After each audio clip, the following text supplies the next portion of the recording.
and peers, we have another very special interview. This is with Andy Wardle. Probably, how many Golden Daemons have you won? 13 at the moment. 13 at the moment. Golden Daemons. Yes. Wow, so he is a very, very, very, very good painter. Thanks and very he much. also has... That's downplaying it. That is kind of downplaying. And he also has a business called A Paint, right? Yep, we've got the brand, repping the brand. Yep. And the reason why we're having this interview today is because Henry is coming, and he is going to be doing a class at Atomic Games. Atomic Hobby Shop. Atomic Hobby Shop. Good Lord, I always mess up every time. That's all right. I'm an idiot. And then so Jonathan and them are sponsoring it and having it at the store. So I wanted to get Andy on here so he could talk a little about the class and maybe ask him some other questions. So the first question, I guess, is who is this class really for? Consider it's a 3-day class. I mean, is this for the low-end painter, high-end painter, or just everyone? Yeah, it's an interesting one that we get asked a lot. But really all levels, because if you're a real beginner, then you're going to learn a bunch. And if you're maybe a more advanced painter, then actually we can just push you more. Okay. Because if you're into painting models and gaming, what we're doing on the class is painting infantry and painting tanks. So it doesn't matter if you're a beginner or you're advanced, you're probably going to want to paint those two things.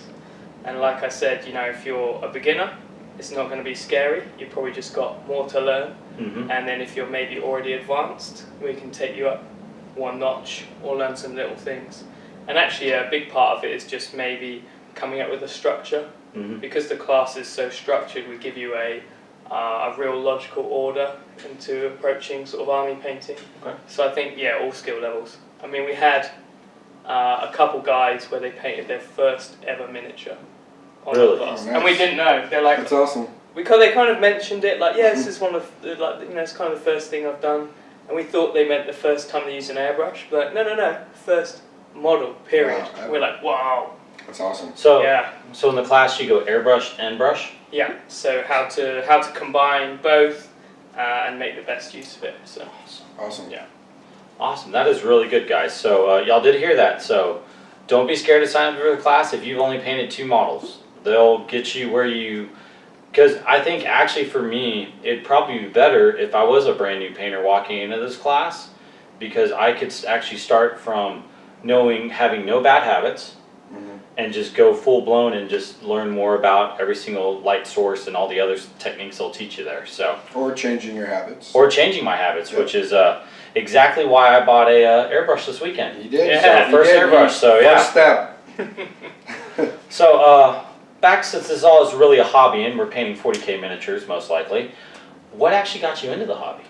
I used to, like when I was a real kid, maybe 9 or 10, I used to sit and build model kits with my old man, like maybe Airfix and stuff like that.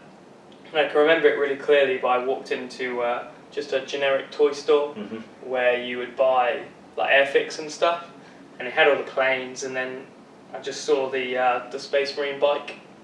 Oh, the original bikes? Yeah. Wow. And it was $5 at the time. Nice. Yeah. Nice. And I was like, what is that? And I think my old man sort of clocked me looking at it and thinking it was cool, and he got it me for a gift later down the line. Wow. And so yeah, probably when I was 10, 11, 12, I sort of just painted the models really badly, and I was too young to play the game, but I kind of, I learnt about the world and it always stuck in my mind. Okay. And then I stopped doing the hobby altogether until I was a grown-up. Oh, really? But all the kind of the aesthetic and the background really stuck in my mind. So nice. It was 2nd edition. 2nd edition. It's probably okay. 98. 98 or so? Yeah, okay. Yeah. Wow. Yeah, I jumped into 99, so it was right when 3rd edition came out. So Yeah. kind of towards the end. And then so when you picked it up like 10 years or 11 years later, you just started painting and it just... Well, I kind of had 3 innings because I came back to it again when I was 18 or 19. And I just started university.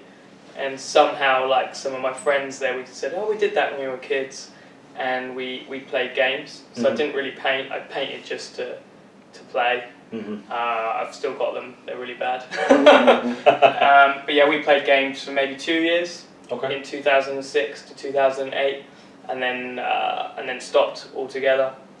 But then in 2013, I decided I wanted to have a go at just painting, Mm-hmm. and that I was going to focus solely on painting for competitions. Okay. You know, just relaxing at home, painting, but really trying to push myself. Okay. Like a conscious effort. Mm-hmm. I want to get better and push and push.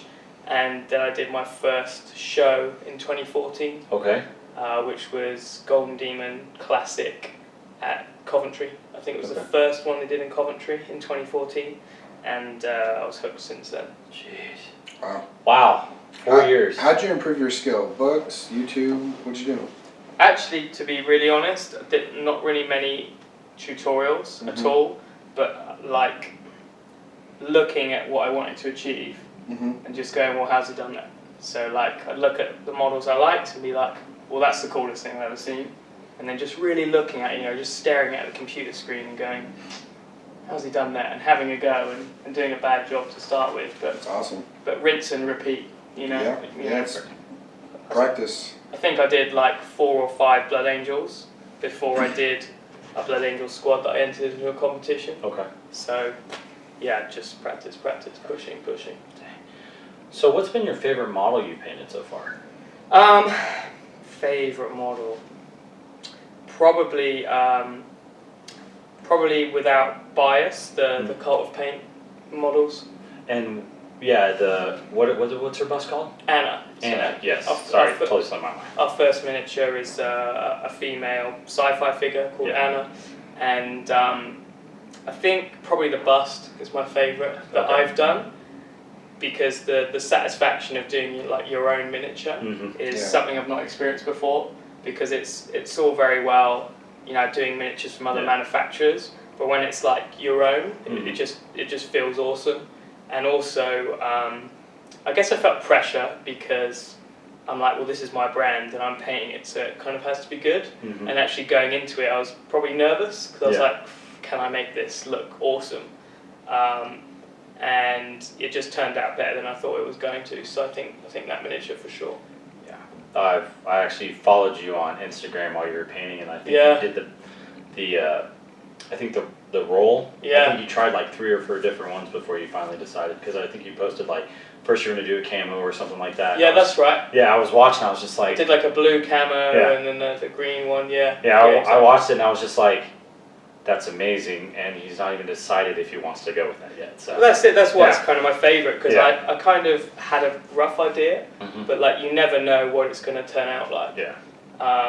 And things like the face, I've painted obviously busts before and faces, but not many female faces, and I felt I was like, am I going to be able to pull this off? And I was just pleased with it. So I think that for sure. Yeah, I think it was a painting competition I saw over, I guess maybe in the UK or in Europe. Yeah. I think someone won with your model, right? With the full figure, or maybe they came in. That was second. me. That was Yeah. you. No, was it you? Okay. No one's actually no one's finished one yet. No one's finished one yet. No, so I've seen a few guys start painting Yeah. it, but actually I've not seen anyone finish one of our miniatures. So hopefully that happens. Yeah, I wouldn't even attempt it right now with my painting skill. It's just too much because I see how beautiful y'all paint. But I mean, You'd be surprised. hopefully after the class maybe. Yeah. Maybe I'll give it a try. But and then so let's see here. So I know like when everyone paints, and you have your brushes, you have all this other stuff. What is your most essential tool usually, besides the brush, of course? Besides a normal brush? Yeah, that you have to have when you paint.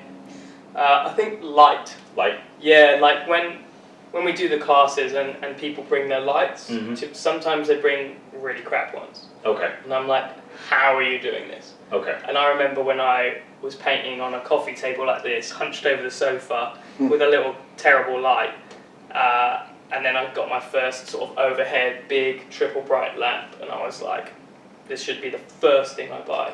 Okay. Brush, palette, good light. Good light. Because the good lights are probably $100. Yeah. Mhm. I think I paid 80, but that's the price of one big model, Yeah. and it's Yeah. way more important. Yeah. It's way more important, and just having that and being able to see, I think, is yeah, is super important. So prioritize the light. The light. Instead of buying that one model that's just going to go in the cupboard and you never Mm. paint it anyway, Yeah. just get a good light. Just get your light. Yeah. Is there any lights you recommend, maybe? Yeah, the Daylight Company Mm-hmm. LED overhead. I think it's called the Task Lamp, but there's an updated one. Okay. It's just perfect. Yeah. And it's expensive. You Yeah. are going to spend $100. Yeah. But it's done. I've had mine for 3 or 4 years. Okay. Wow. So it's, Okay. yeah, it's perfect. So you hear that, guys? Light source. Get a good Gotta light. get your light, Get a good light. Yeah. because I think that does take your painting to the next level, having a good light source. And you So. can use it for photography as well. Yeah. Like I use the same light for when I do the photos. And Oh, really? And it's perfect. So it's a one-off purchase. Just get it done. Yeah. So as another question, since we we do play Warhammer and stuff, do you actually play any of the games or? I did play a lot, yeah. Oh really? So I when Heresy was at its big boom, Mm-hmm. maybe 2015. Yeah. I spent a couple of years doing a big Ultramarines army. Oh sweet. Did 5,000 points, so it was big. And I actually I was doing things for the army, Mhm. but I was also intending to enter them to competition. Okay. So I was pushing some of the models. Okay. So I did like my Fellblade tank, which Mhm. was for the army, Yeah. but I also pushed it and painted it as best I could, Okay. and won prizes for that. So yeah, it was really cool to kind of still be able to paint stuff at competition level, but I Okay. was using it as an army as well. Oh wow. And I actually sold that army about a year ago, Here. and I haven't replaced it yet, but it's my intention to replace it and eventually play 40k 8th edition, Okay. because I haven't played 8th yet, so Oh okay. that's the plan. Nice. Are there any other painters out there that inspire you? Like when you see their work, you're like, I need to push myself even more. Yeah, for sure. There's Mark Masklans is probably one of my favourites Mhm. because of his colours, how he expresses Mm-hmm. the volumes on the miniatures, and I think he has the right balance of impact and technical ability. Okay. Because some guys paint really technical, but it Mhm. might not be interesting, and some people paint with really good ideas, but it's not clean. I think he has that balance. And there's another guy who I can't remember how he says his real name, Mm-hmm. but he's called Not Original Minis. Not original Minji? Not Original Minis, yeah, he's doing some really interesting stuff at the moment. Really convincing OSL. This week he did a Primaris Marine, Mm-hmm. and it copies the front cover of the Marine Codex, and everyone thinks it's a 2D picture, but it's just a Primaris Marine. I'll show you it. Wow. It's pretty cool. That's amazing. So I think he's one that he's catching a lot of people's attention at the moment. He's doing some really cool stuff. And of course Kirill Kniv, who he is the guy who did the Crimson Fist Space Marine for Crystal Brush. Okay. Yeah, Oh, nice. yeah. So he's pretty much the one of the best out there right now. Yeah. Yeah, the one I really like is, I think she's from Poland or something. Her name is Kat or something Yeah, like that. yeah. Her stuff is just, it's so clean, and then it's still like breathtaking. So. Yeah. And then I guess his name on Instagram is like A.Demarov or something like that. He does a whole bunch of stuff, and he does I guess he's the one who's like 3D printing his own Horus Heresy miniatures. Oh yeah. Yeah, so when I see their work, I'm just like, wow. And then of course, I look at your stuff too, and I'm just like, what your god? So yeah, but painting is just, I think painting, when I look at painting and look at like 40K and all the competitions, it's basically like looking at like the competitive side of 40K. It's like painting, because all y'all just push each other so much, and so I think it's just, it's very inspiring. And one thing I have to say to anyone watching this is, look at all these great painters, but they started off just where you are. They picked up a brush, Yep. they just dab paint on there, and then just like Andy was talking about, it's just practice, repetition. I think it's just motivation. Yeah. And like if you want to get to a certain place, you probably can. You just have to be motivated enough to push yourself there. Yeah. So you got to decide where you want to go with your hobby. If you just want a cool army, then aim for that. Yeah. It's not a problem. But if you do want to paint single miniatures to a top level, then just work on it. Be patient and try and achieve it. But regardless, I think you have to make a conscious effort Like, it doesn't just come with time, because that's how I improved, because I was like, right, I'm really bad at this, so I'm going to keep doing it over and over again. And it can suck, but that's about the level of motivation, right? If you want to do it, then you have to try. So when you were doing that, and you were like, let's just say an easy technique like line highlighting, like edge highlighting. So you just sat there on the same miniature and just kept on going until you got it, or you just do multiple miniatures where that's the focus. That's the focus. Okay. So like one of the aims for me was I said I can't paint skin very well, particularly female skin. So I just every miniature I made sure that was included. Okay. And I tried, looked, analysed what I did wrong, and did it again. For example, the head on Anna, I painted 6 before I was happy with it. So like I put the finished thing on Instagram. Yeah. And everyone's like, oh, that looks cool, and I've won some shows with it. But what you don't see is like me painting a head and throwing it. Okay. Painting another one the next week, throwing it, and keep doing it. Oh, the same face. Yeah. And it can be okay, but I'm like, no, this is bad, this is bad, this is bad. Until I'm like, yeah, that's okay. So. Your bad is probably like my level. But yeah, it's about wanting it, isn't it? Yeah. Everything's about I wanted it to be a certain level, and I had to do it over and over again, and it's very frustrating. But I made myself do something quite boring, which is paint the same face 10 times. Yeah. But the end product is what you want. Yeah. But now actually, I painted a second version of her, and through that experience, I painted the face better in half the time. Okay. But I did have to push through. Okay. So now I feel like I've maybe leveled up, or I'm more comfortable with that. Still way more to go and learn. Yeah. But I definitely feel I've improved. One of my weaknesses. Yeah. But it was only through Practice. through doing a really boring task, which is do the same thing 10 times. So. Hey. But if you want to be a competition painter, that's what you have to do. Yep. Yeah, I think so. But it's not like it's not really a talent thing. It's a motivation. It's a mindset.